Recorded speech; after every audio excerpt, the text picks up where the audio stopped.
What's up, everybody? We got to talk about this dip. Is it something that we were not prepared for? Were we prepared for it? If you've been watching the BitLab streams on a daily basis, if you've been in the BitLab Discord, we've been showing these targets for quite some time, and we're coming down, sweeping right into them. So the question is, are you prepared? Have you been prepared? Are you scared right now with what's happening? And the biggest question yet is it time for a reversal? What level should we be looking at? What's going on with the altcoin market? And is there something that's about to stimulate the economy? Is that a good thing or a bad thing? We got to talk about all this and more. I want every single one of you to reach your arms out side to side, stretch out your chest, stretch out your back.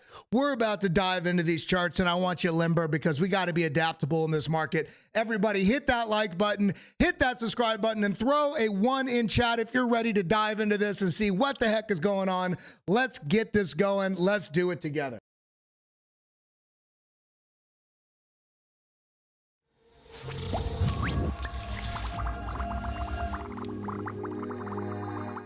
Bitcoin markets dumping, altcoins also moving to the downside. What gives? What level should we be looking at? I hope every one of you is doing okay. Mark yourself safe by hitting a 1 in the live chat right now and put a comment down below. If you're buying this dip, let me know. Are you waiting for lower? If so, what prices are you looking at? We got a lot of charts to cover today, and I want to make sure all of you are in the know. Shout out to our channel sponsor, Arculus. Shout out to every single one of you that is here. I love you all. Let's go ahead, dive into what the heck is going on. Let's look at this chart right here. What do we have going on? Price action moving down into this zone right here. This is a very precarious level that has been marked out for months and months and months and months.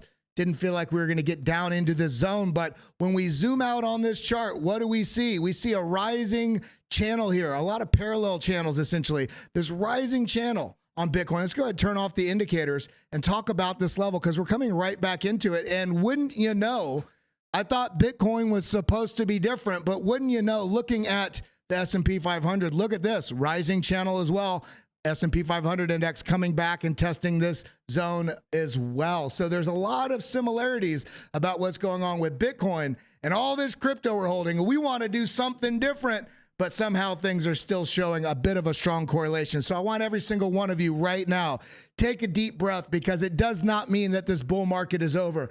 This is one of those things that is necessary in price action moving to the upside, and that is that rise, retrace, continuation. So the question is, are you taking advantage of this retrace, or are you scared out of your wits? Have you capitulated? Let me know. If you've capitulated, own up to it. It's okay. Maybe you'll be right. The point being here is we all have different strategies, but I know my strategy in this market, my goal is to make money. My goal is to see my capital in here compound and gain in value as this market goes up. And in order to do that, we have to understand what our goals are and understand that in a bull market, it's not up only. The market's doing necessary things to shake people out. And the question is, are you being shaken out? So let's talk about what's going on here. We got a couple very important things we have to talk about today, especially this right here, this Treasury $125 billion bond sale and buyback bonanza, as they call it. The U.S. Treasury announced $125 billion quarterly refunding debt sale, an increase from the January's $121 billion, and introduced a new debt buyback program starting in May 29th.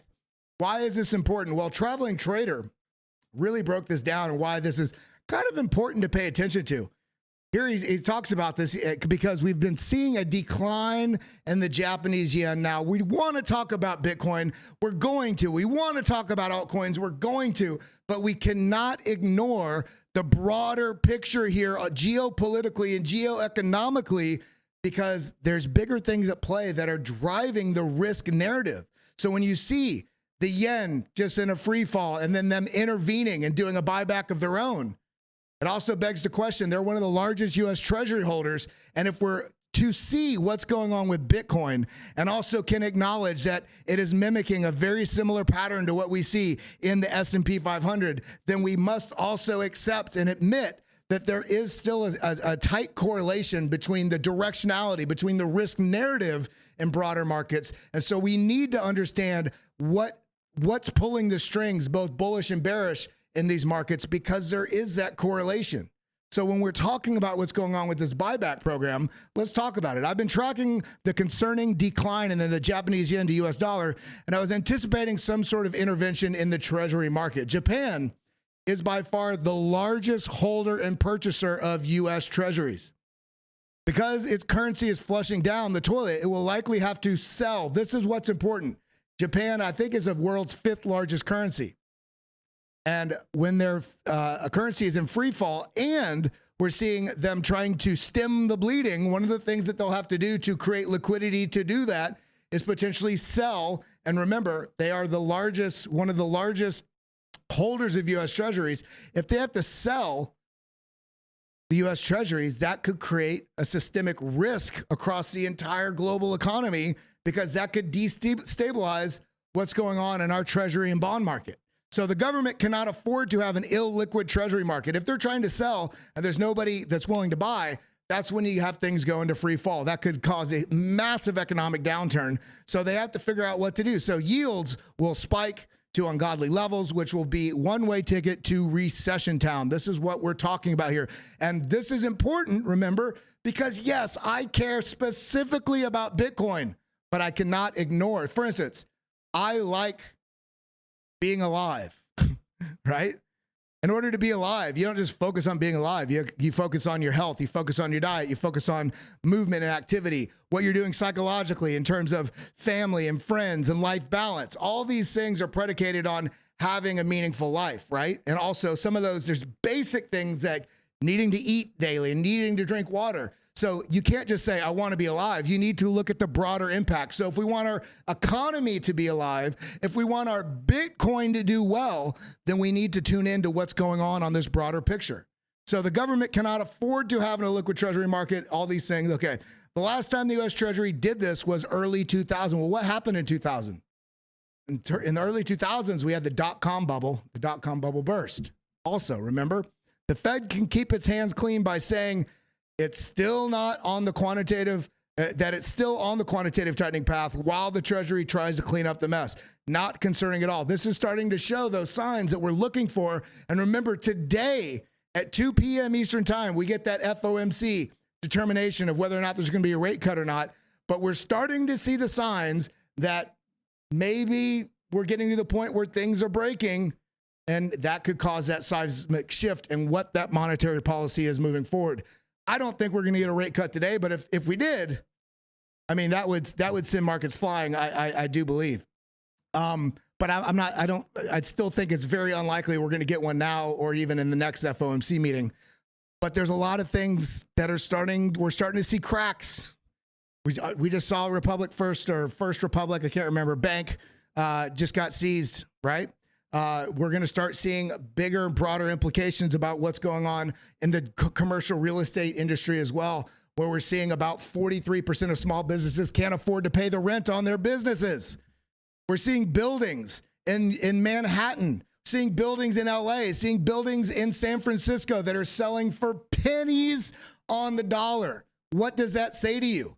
That says to me that this facade that the government's been putting on about our economy is we're seeing tangible results that things aren't as good as they seem. You can also look at the Airbnb. I mean, look at this homes for sale, Florida. We can see, I just saw an image.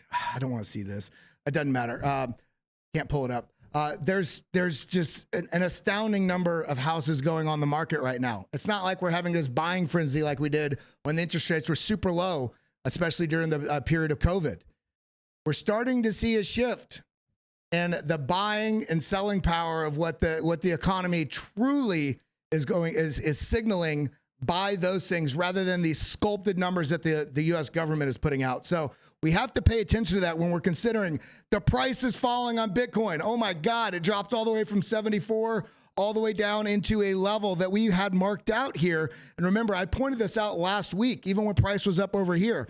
I pointed this out that we had this rising channel, this rising level of previous resistance that had not been really back tested. We had this little bit of a shelf here, but coming back into the zone where we have this rising level right in here would be a sweep of a couple key levels that we had to pay attention to. And I've been sharing this with you all on a daily basis. In fact, in the Discord, this is from one of our main gentlemen, one of our main traders, one of our main team members, John Dalton, shared this. When was this? This was yesterday, talking about price potentially sweeping down below 57. We have the signals for you in all the different forms here on YouTube, and especially in our premium Discord here, which we still have that great deal going on, lab.bitlabacademy.com/Kelly. Again, here's that link right here. You can still join 15 days free, and then also it's a reduced price for the life of your account after that. Join now before that. It's a halving special, but this is how you get in there.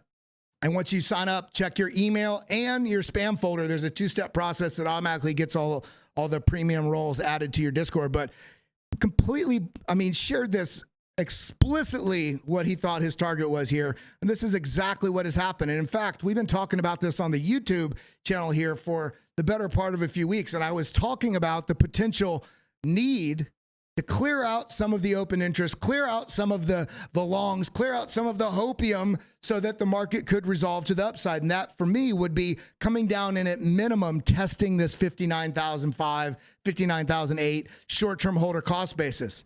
We've had this marked out. We've had this marked out on the chart since all the way. I mean, as the price was moving up, we've been moving this up, waiting for that retest to the downside. And now we get it. And for those of you that are here, for those of you that have been watching for since January of last year, all you OGs, we've had 30,000 new subscribers, community members on this channel here in the last 6 or 8 weeks. Big love to everybody here. I hope you're tuning in. I hope you got the notifications turned on because I've been sharing some, and I'm not always going to be right, but I've been sharing some levels that have been hitting so consistently, it scares me.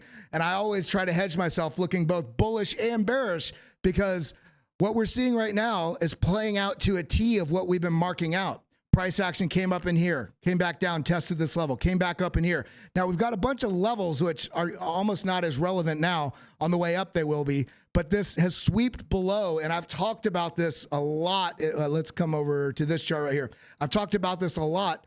This is that short-term holder cost basis. Some key levels here. We have the 200-day moving average, which is this line right here, which is be all the way down here, the $50,000 range. We have the 20-day, the 21-week moving average, which kind of splits the difference between where the short-term holder cost basis is and the 200-day moving average. This is at 53,000. This is a key level. Remember, we've talked about it. $53,000 coming back over to this chart. We have this area that did break through this trend line right here, consolidated until we touched it and then launched. This level, we can see right here, is essentially at the $51,000 to $53,000 zone. So a move down, and we can see this right here, a move down still wouldn't be out of the question because yes, this would be below the short-term holder cost basis. Yes, that feels scary because typically that is the barometer. That's a great health check of the strength of a bull trend or bear trend. However, we had the deviation before. We had the deviation before right in here. Right in here. If we turn off these other trend lines, see this? We have the deviation below the short-term holder cost basis. And I was speaking about this specifically the beginning part of this week and all last week about watching for an additional deviation below the short-term holder cost basis, which would effectively be a very good job of washing out a lot of hope in the market, which is kind of what you need to continue higher. And I've got some other charts I'm going to be showing you here in a moment that's really going to help tie all this together. But looking at this, $53,000, if we come down and lose this zone right here, this $56,000 mark, which is the rising trend line here, then the next level down for me is, and I didn't just do this. I've had this here since I think roughly about August of last year, projecting this out in the future. And this is exactly what we're seeing. This trend line right here, this previous resistance, support, resistance, resistance, support, resistance. This would be a great level that is perfectly in line. Also, look at how this comes and intersects perfectly with where this is. So this tells me that if price comes down into this level, this for me would be a great opportunity, a great buying zone to layer in here. Now we can see on the daily chart, we still have positive money flow, but it is coming down quite sharply. We have the VWAP here, angled straight to the downside. Stochastics and RSI, however, are down, but once they get down this low, this is when you're primed for some sort of bounce here. Now, I want to really specifically highlight something that every one of you needs to know. A bounce does not mean a reversal. There's a difference between a bounce and a reversal. This is a bounce. This is a bounce. A reversal is when you have the bounce that results in actually breaking past a previous key level and then coming down, finding support that supports that with a higher low as well, and basically shows an establishment of a reversal of trend from bullish to bearish, from bearish to bullish. In this case right now, this is testing our wits. I'm sure it's scaring you, but zoom out on this chart. Come out to the weekly. Zoom out on this. Remember, and I shared a post on this yesterday on my Twitter that really, this probably pisses some people off, but this is the truth. All of us are far too narrowly focused. I posted this right here. There is no Bitcoin top to even be considered, meaning we did not just locally top. Is this the end?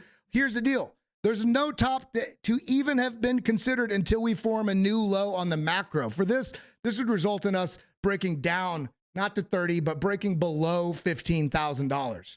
Okay. Now I'm not in any way suggesting that's where we're going, but my point here is that Bitcoin has been in a bull market. It has since 2009, rise, retrace, continuation. If the macro chart was on a 4-hour scale, people would realize it's only been corrections on the way upward. Narrow focus will kill your future opportunities. So looking at all this, understand that when you look at this on the macro, this has only ever been a bull trend. If this was a 4-hour chart, you have a rise, retrace, work, a continuation, retrace, we're looking for that continuation. We're going to see how far this retrace goes.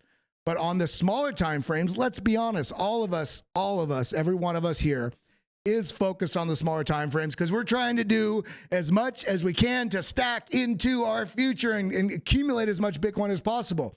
And to some of us, that becomes a detriment because we make far too many moves in an emotional way rather than a data-driven strategy way. So I really want to call and empower each and every one of you to stop looking at the price and being like, man, we were at 74 and now we're at 56. Because when you look at the data, I say, man, we were at 74. Now I get to buy at 56 before it continues to run away higher again. So the question is, how do we capture that? On the weekly, still positive money flow. Stochastics coming down, resetting very nicely. RSI resetting very nicely. Volume has diminished dramatically. So coming down to the 4-hour chart, we're coming down, and I did not readjust these. Just look at this. It's sitting right on the bottom side of this range that I drew a couple weeks ago, and this is finding support currently at this level. I do think that we could sweep down into this. We're going to want to watch if we actually lose the basically $56,000. We can basically set a buy order in here. We can also set another buy order in this region down here at $52,800, $53,000. This way we can split the difference, average our entry between these two, because there's no telling if we're going to reverse. Here, continue lower. I will say, today's a big day.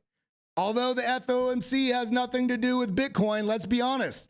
It has everything to do with Bitcoin because Bitcoin was created as a mechanism outside of the traditional finance controls. But there's still people participating in this market. The majority of people participating in this market don't understand the technical differences between Bitcoin and the broken monetary system we're in. So there's still the same risk-adjusted approach that people have to this market. It's still very tied to the risk narrative.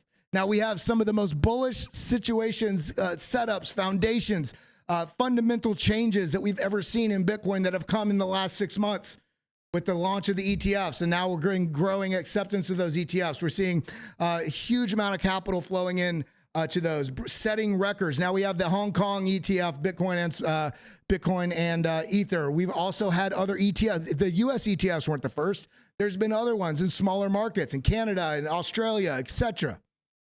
Now the point being, this might feel scary right now, but when we're looking back to these charts and realizing, I mean, we have big drops all along the way on the way up. I mean, look back here. Look back here in 2016. Look at these giant moves up, back down, shaking people out. Giant move up, huge move back down. I mean, astronomical move up, shake out back down. If these are what wreck you, then you are not going to realize nearly as much profit as you think you would. Looking in hindsight, we've all done this. Well, when this happens next time, I'm going to be able to, well, you know, it kind of comes back to this right here, coming over to Tom Crown. Our boy, Tommy boy, Mr. Tom Crown, posted a great image here, and it's silly, but it's true. I'm an idiot. Why didn't I buy Bitcoin at 57? This is when Bitcoin was at 74. And then what happens? Bitcoin drops and oh, no, I'm scared. No, it's been dropping. I'm not going to buy it. If you can't buy the blood, you don't deserve the huge rewards.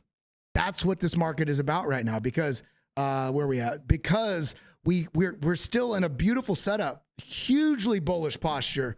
We even have, some could argue, we even have the ability to potentially drop as far as this down here, $39,000. I'm not calling, I think that's a very low probability, but considering this move, looking right here, isn't it interesting? Actually, it would be, yeah, about right here. It's interesting that the golden pocket of this major move that we've had is here about the $44,800. But if we zoom out on this, we have to pay attention. From this breakout point, the true start of the bull market, some say what this is. Well, how can you know this is? All this is an impulse up. Yes, we finally broke past new highs. The definition of that bull market is once we break past a high on a macro range and come back and test and form a higher low and then actually break above this high. So this region is the start of the bull market. So the move from here all the way up to $74,000, look where the golden pocket is, $39,000, $40,000. So my point here isn't that I think price is going there. My point here is that in the event something catastrophic happens to the economy, like all the things I was talking about with commercial real estate, and now these buybacks signaling there's bigger issues at play that the government's worried about, especially if Japan starts selling their treasuries, etc. That's why they're setting up the buyback program, to stem the bleeding if that were to happen. But if we do get an economic sort of washout to the downside, we're still bullish on a macro level with the signal of the price action still holding not only above this previous low, but bouncing above this golden pocket, because there are regular retraces to a golden pocket. Now, I think that's probably about a 8 to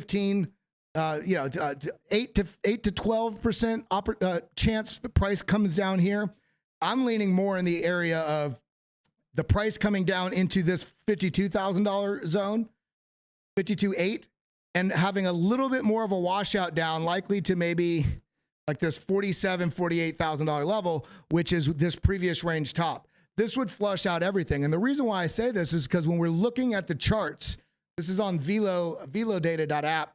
When we're looking at the charts, what I'm still noticing is that we haven't really flushed out a huge amount of open interest. We got the open interest. This is this metric down here. We did lose a lot of open interest right here on this move down, but then as this comes down, the open interest has moved up. And by the way, special quadruple double shout out to Credible Crypto, who put me onto this. And I reached out to him last night. I'm going to be bringing him on the show for an interview and breaking down charts. He's one of my favorite analysts in the space. But we have to watch the health of what's happening with open interest. Open interest, people playing these leverage plays and derivatives and margin and all these sorts of things. So hold on, let me see. Ken Camo says, I've been so stressed out that the crypto price isn't even bothering me. Hey, that's good. You know, right now, special shout out to that, because this means you have other things going on in your life. If you are super stressed because of what's happening in the price with your portfolios, you're checking your portfolio too much. You probably don't have a meaningful strategy that you're sticking to. And in addition to that, you're probably overexposed. You're going beyond the only invest what you can afford to lose sort of mantra. Now, of course, I think probably 90% of us probably are overinvested compared to that metric. But the point being is if you can zoom out and look at the macro and you zoom out and look at what's going on, not only on the daily chart, but coming out here and looking on this macro and realizing we are in an uptrend. The trend is your friend until it ends. We've got some work to do to the downside to flush out some of those longs. Great. Let that be something that flushes out the longs of people that don't have conviction.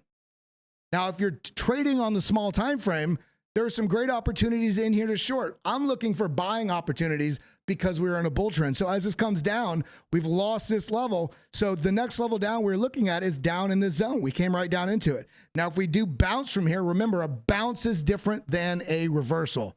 A bounce, if we do get a bounce from here, we have to watch a couple key things. Double click on this. Okay. We have to watch a couple key things. Let's get down to the 1 hour. So if this does move to the upside, this will wreck a lot of people. Why? Because I don't think the move down is done yet. And so what this, the reason I'm watching this is because if we do get a move up, let me actually move this. There we go. If we do get a move to the upside, we need to watch, you mother sucker. There we go. If we do get a move to the upside, we need to watch this key zone right here. Why? Because we have a low that happens to be right there, and it happens to also be this downtrend level of previous support that is now above us, so it is potential resistance. Happens to come in right where a previous low was as well. So if price moves up to this region and rejects on it, that's signaling that we're likely going to make that move to the downside. Now, the question is going to be the difference between a rejection and a price moving up into it, consolidating around it, then potentially breaking through, bouncing, and moving to the upside. This is why you need to be patient in these markets.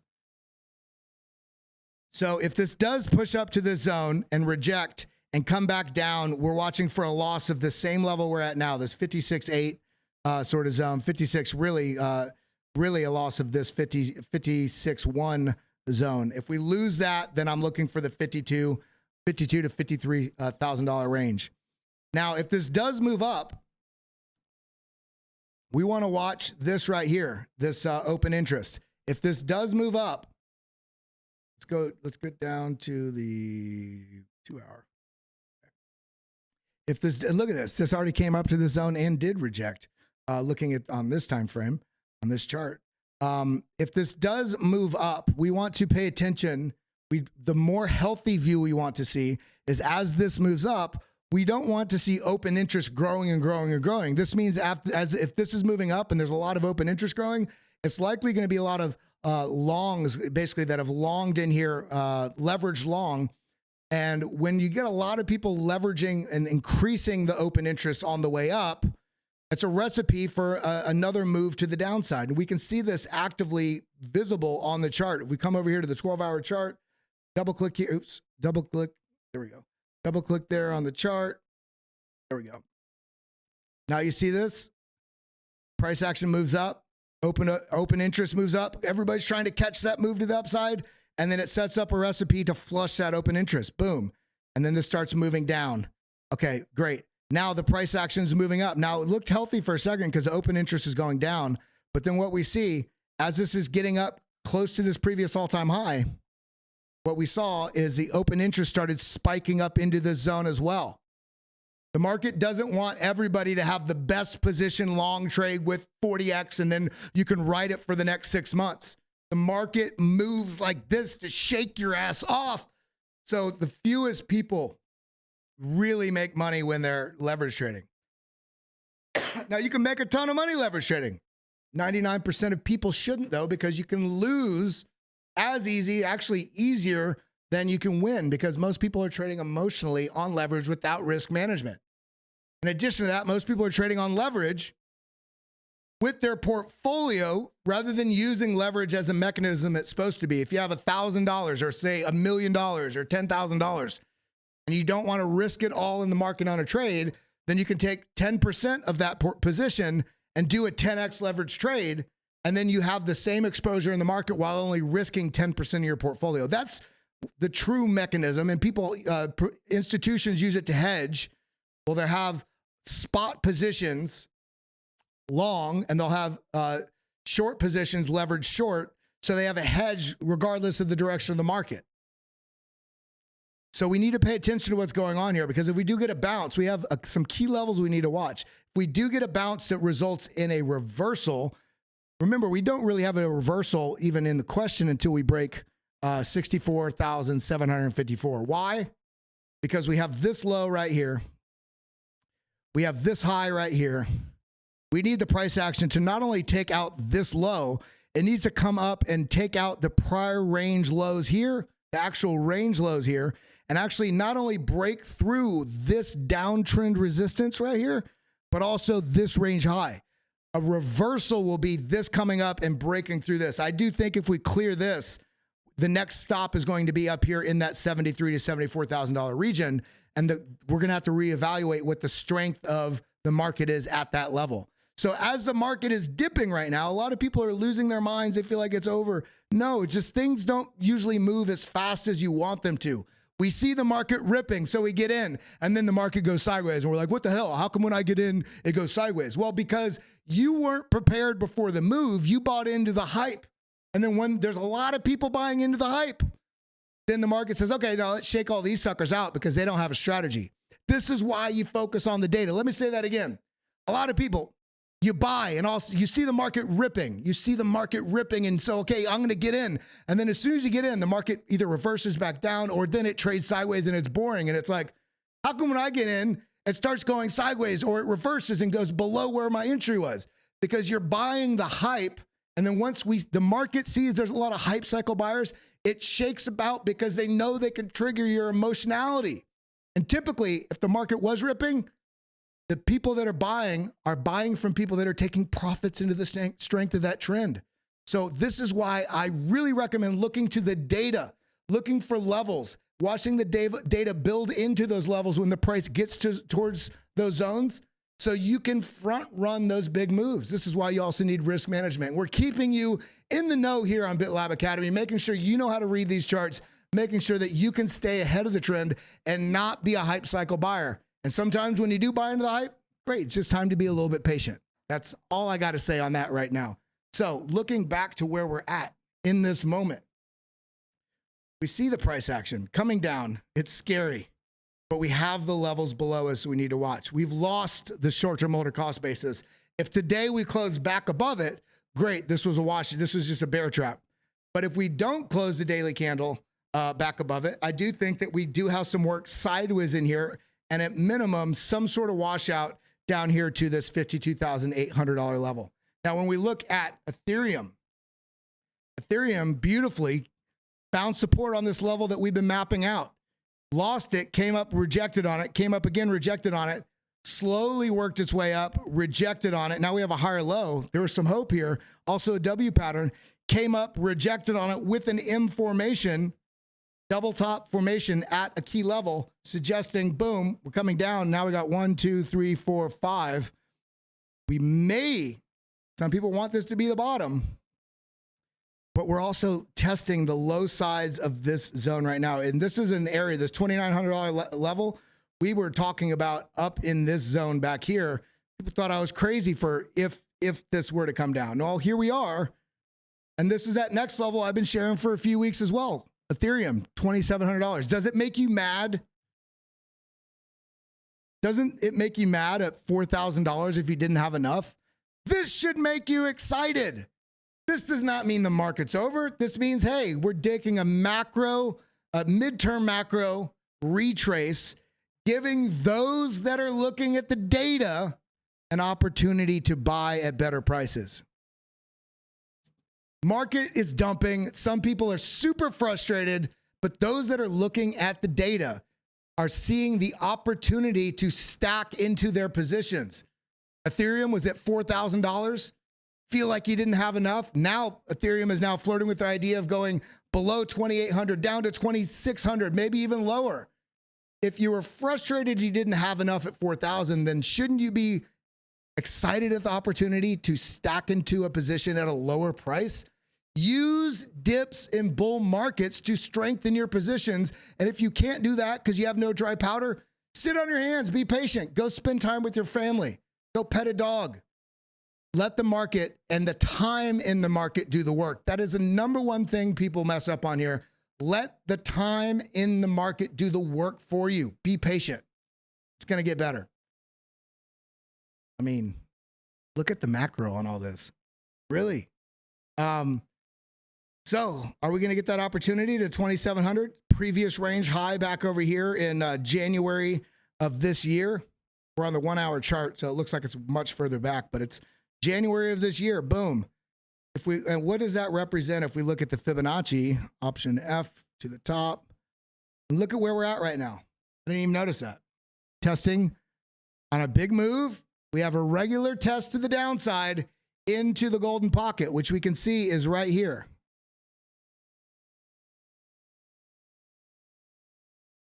This golden pocket, 0.618, 0.65. We're sitting right in it right now. We've kind of lost it a little bit, but we're holding on to these levels. See, this is a 6.5 right here. We're literally trapped in the middle of the golden pocket right now. If we lose that, not the end of the world, because we have other levels mapped out below us, and it means that we have more opportunity to stack in the position or just be patient. Things will resolve to the upside eventually, whether it's in a week or 4 months. Remember, I just want to point out, it's going to take me a second to find it. I want to point out, I talked about this. I shared a post about this about a week or 2 weeks ago that specifically outlined, and people just think it's like, okay, yeah, but you see it, but then you don't apply it to your actual trading and understanding of where we're at in the market. And that is understanding that post-halving, we tend to have that sideways price action. Where the hell is this chart at? This right here. This is a halving. These are the last 3 cycles coming into the halving. And what did we see? On the shortest zone, we had 40 days sideways, and that was years ago. But generally, it's about 90 to 190, over 100 days of sideways price action. In this case, we had sideways price action, huge move up, consolidation sideways, wash out to the downside. That way you flush the longs and you flush the shorts, and then clarity in the market health. Now the price can move to the upside. On this pink line is what we're seeing here. So when we're looking at the price action right now, and we're seeing a little bit of frustration with what's going on in the market, oh my God, why is it doing that? Because we're not paying attention to historical trends. We've talked about this here. This is that period of time I'm talking about post-halving. This is that period of time post-halving that we broke down through the halving, and then, you know, over the period from this top to the breakdown till we actually got back above that, that was 168 days. Okay, then we see back here.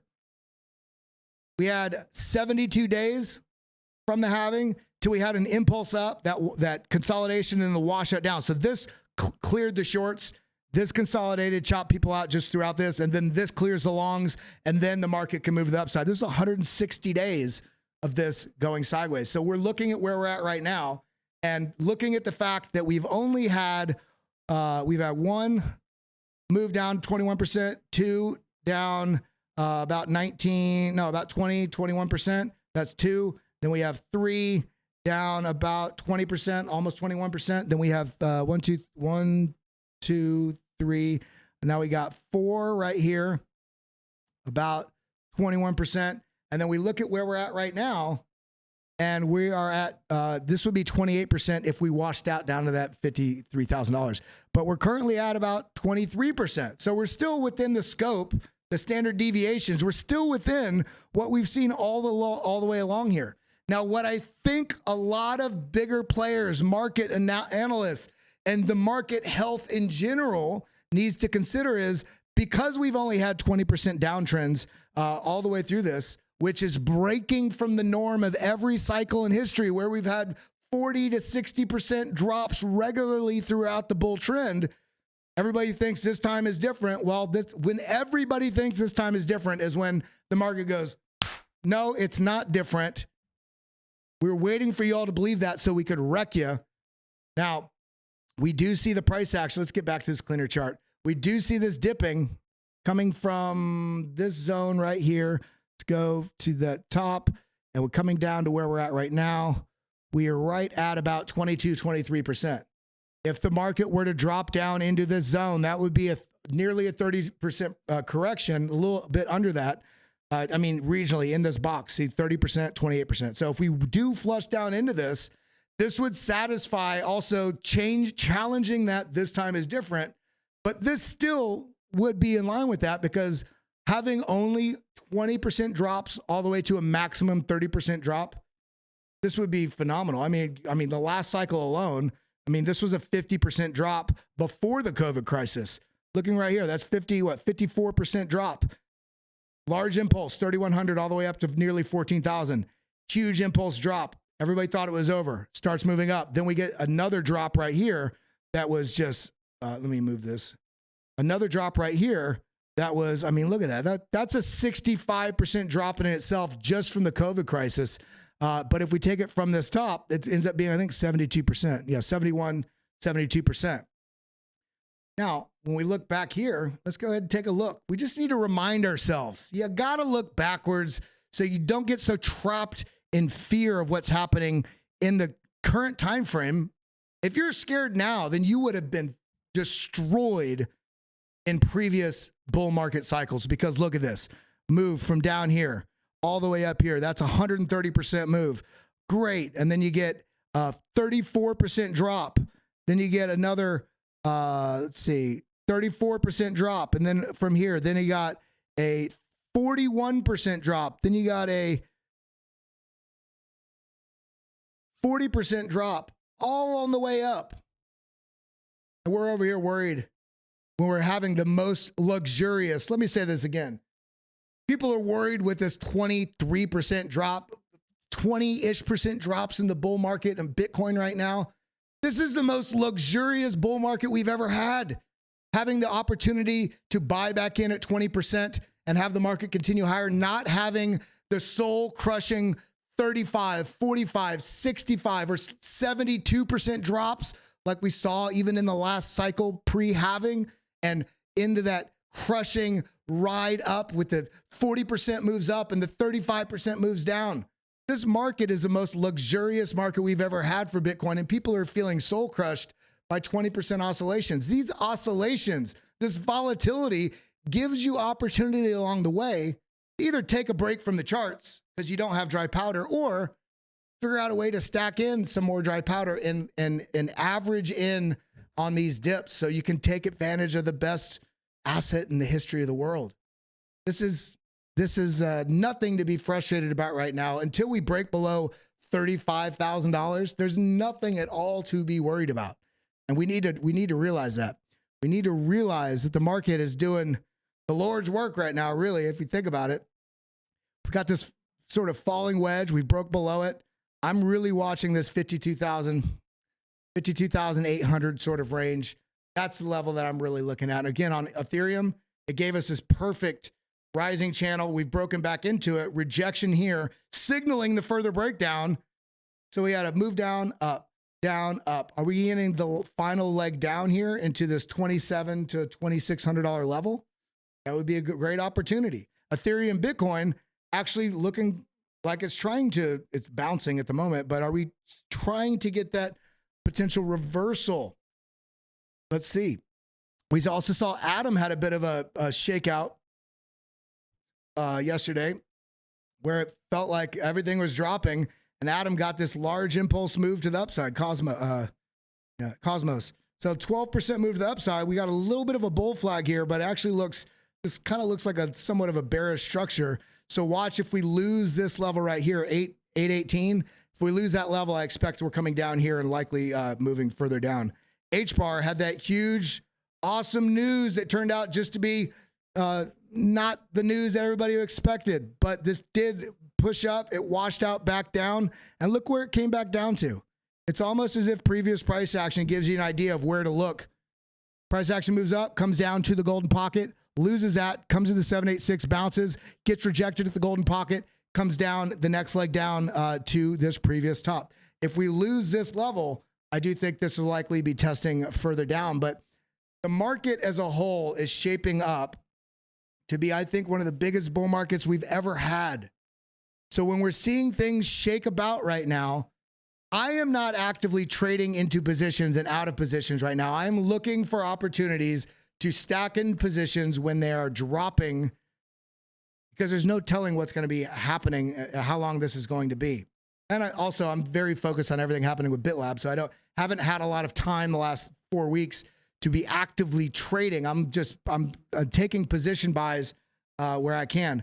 Now, MATIC, Polygon, stair-stepped a little bit to the downside after this large impulse up, comes down, gets rejected on this trend line that we already had, loses this level, and has just been stair-stepping down to the targets that we had below. Now we're within the zone. If we lose this, then what's the next level to the downside? We lose this level, the next level is going to be down here at 59 cents. I mean, that would be a great opportunity. And we already saw the wick. Look at this. This wick bounced right on this. Now, what is this level from? We zoom back over here. This is where we had a lot of support, rejection. I kind of sliced through them because there wasn't a clear line of the exact level. So I put right through the middle of them. And I've had this here for a couple months. And then we had support, kind of a rejection in the zone, rejection right at the zone. And look at this, the wick came right down onto this line. So if we do lose this level, I'm looking for a retest down here at 59. If we lose that, then we're all just going to be crying in the short term. AVAX, we are on the 6 hour. Look at this. We lost this falling wedge, came up, rejected on it. We had a line in place as we came into the zone. This was the signal that it was going to reject. We had an impulse up, a little bit of correction, bull flag, great. But then we have a much smaller impulse up that rounds out at this. And we have no increased volume coming into this, showing us weakness at this level. And then we essentially formed this M formation, lost this level right here, these lows. That was the signal. So this was a large impulse, smaller impulse, smaller impulse. So weakness coming in. Also a little bit of a sideways head and shoulders. Here's a shoulder, here's a head, here's a shoulder. Or M formation. There's just multiple ways to look at this. Losing at this level tells us, okay, this is a failed bullish impulse, comes down, finds support, now uses this as resistance. And I mean, the market is giving us so much opportunity right now. Aerodrome, finally give it, look at this, these levels, it was all the way up here over 235 or something like that. It's coming back down. Where did this bounce? Right on this previous highs. People, if you were mad that you didn't have enough AERO when it was at 230, then what the hell are you doing with it coming down all the way back down here to a previous range high under $1? And you say, I don't know. This is the same thing as what we were talking about with the people at $74,000 wish they could buy at 57. Now we're at 57. It's like, oh no, it's scary. Well, I don't know what to tell you. Could this go lower? Sure. I would say the next level down would be right here. So you could split up your entries here. If this comes down and touches this again, entering here, and if this loses this down here at the 61 cent level. Now this would be almost a 3x just to get back to previous all-time high, let alone how far this market will likely go when the bull market really rips off. ONDO also, we've been looking at this for a while. We got in back over here. I've done nothing with this since back here. It's just basically, look, pushed up, came down, found support, launched, and this is actually looking healthy as it can be. Everything else is dropping. ONDO has just been consolidating sideways. With that semi BlackRock affiliation, we can remove this target now. But if we do lose this level, I'd be watching for price to come down into this zone. Why is this here? Because look at where the price action is over here. See this rejections and then support.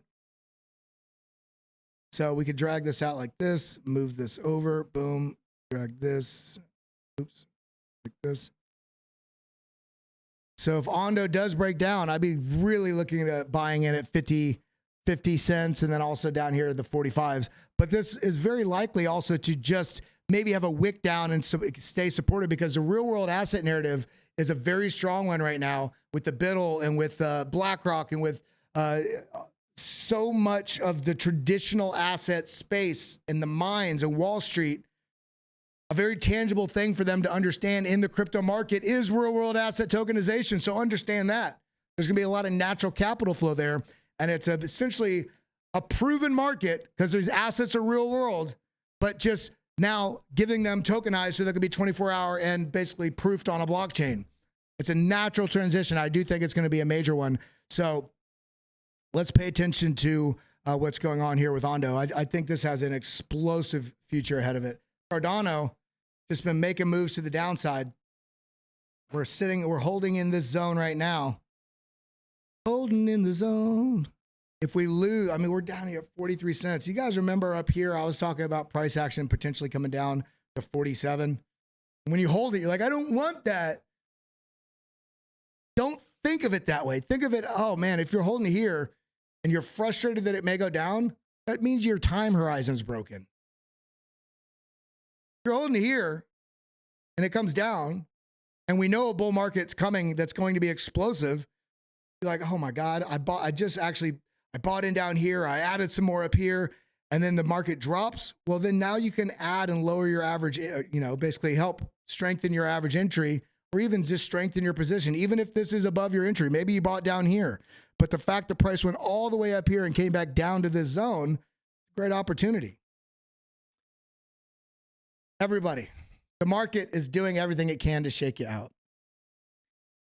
Look to this time period right now in the market where it's frustrating and realize you watching this stream, you watching I hope you watch Tom Crown. I hope you watch Frankie Candles. Hope you watch Crypto Face. I hope you watch Crypto Zombie and Crypto Crow, Crypto Lifer, whoever you watch, Discover Crypto, Around the Blockchain, Crypto Jeb, what channel I used to be on, Investing Bros. There's so many different avenues that you can get. Nobody is going to have the answer. Everybody's going to have a different perspective on the analysis of what's going on. And it's important that you inform yourself with different viewpoints and figure out what works best for you and understand that that even if I or any of those other channels pull up a coin, it doesn't mean to go and buy it. It means even if we're buying it, we've done some research, it fits within our parameters for what makes sense for the capital we have in the market, what we're willing to have risk exposure to. So I really want to empower you all to, you're so far ahead of the curve. Even if you just took a big loss, okay? That big loss can be tuition for you learning something. If you bought 5 Bitcoin and lost 5 Bitcoin in a leverage trade, you are still 100 million miles past 99% of people in the world regarding this crypto market. And we know by looking at the macro charts of what's going on with crypto, we know that there's so much more coming to the market. We know if we come out here on the weekly and we double click on this, get a little bit of clarity here, and we say, okay, let's go from this top, option F, from the top to the bottom, project this out. In the past, we've gone up into the 3.618, 4.618 sort of zones. Now, we can go just as high as a 1.618, which I think is going to be a given. That's right at $100,000.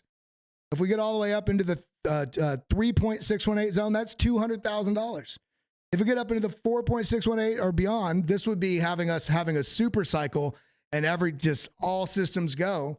But the point being is we are going to go higher. So adjust your time horizon, be smart about what's happening here, and realize if you do mess up, learn from it.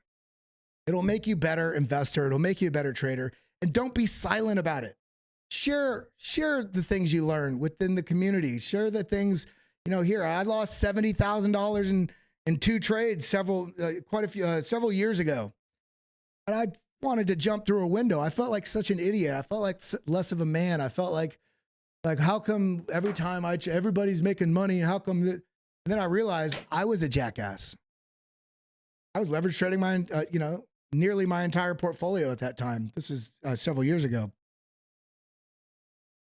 And I had a decision to make. Okay, I can learn from my mistake, or I can choose to be a victim. I'm not going to be a victim. In the moment I was, and that's the truth. Because we have these things that we process within ourselves that we have to go through the grief wheel of feeling like a victim. Oh, poor little me. And then the brilliant part of your mind, the positive part of your mind, the part of your mind that's going to take you into the future in a meaningful way, says, okay, you were a victim long enough. What can you learn from this thing? How can you step forward? How can you improve your life from this mistake? And if you do that, you're no longer a victim, then you also are better for it. And then you can also share with each other, and you can also be a better, impactful human being. I hope nobody has hardships happen to them. You know, for those of you that are new here, I broke 22 bones in a motorcycle accident while I was in the military in 2003. Was in a coma for a month, hospital for 3 months, cast and crutches for 8 years. That's not a lie. That is absolute. And it's the best thing that ever happened to me. I learned so much from it.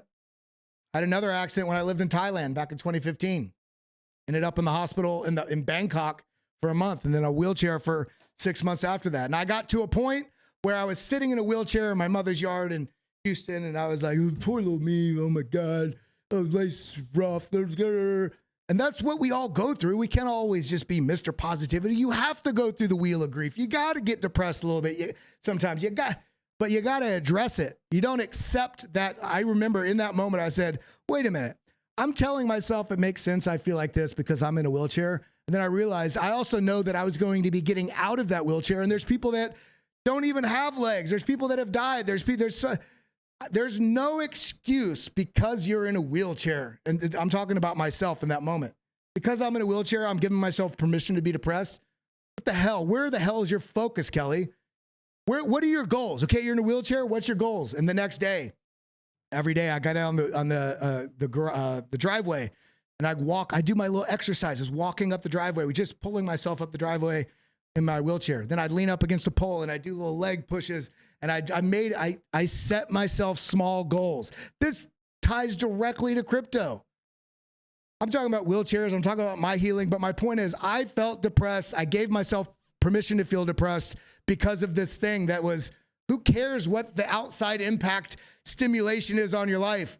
The impact of everything you do is right here in your mind.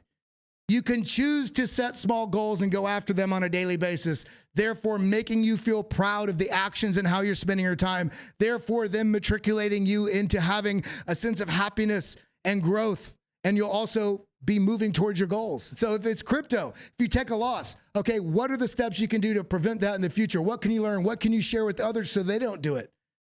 What are the mechanisms that got you to the point that you took a loss? Where was the greed? Where was hope? But that's all I got for you guys today. I love you guys. I want you all just to be positive mind, be open in your heart. Let's connect. This is a family. This isn't me just talking at you guys. I really do love and appreciate each and every one of you. Thank you all for staying with me on that little personal tirade there. I do want to say we're in this to make money. I want you to make money. And if you do make money in this market, make sure you head over to our channel sponsors webpage right here. Get Arculus, the best, my favorite hardware wallet out there. I mean, 3-level multi-factor authentication. Take care of the crypto so you don't end up in one of those $1.7 billion worth of issues that we saw last cycle, 2023 alone. Protect yourself. The link is pinned in the top of the description there. Use LAB, LAB10, LAB, and the numbers 10, LAB10 for 10% off. GetArculus.com. I love you guys. I appreciate you guys. And I hope you all have an absolutely wonderful day. I'll see you in the Discord. Adios, muchachos. Get in our Discord. Also, by the way, the link is going to be right here on this next page, lab.bitlabacademy.com/Kelly. You get a half month free. Cancel anytime. We got watch lists, charts, breakdowns, setups, strategies. Get in there. That's all I got. Adios. Adios, muchachos. Thank you for coming. Thank you for always tuning in. Adios, muchachos. Thank you for being here. Let's make a bunch of money and help our friends. That's right. Love you guys. Hit that like button, hit that subscribe button, ding that bell, and head over to lab.bitlabacademy.com/Kelly. Join us in the Discord. We're breaking it down.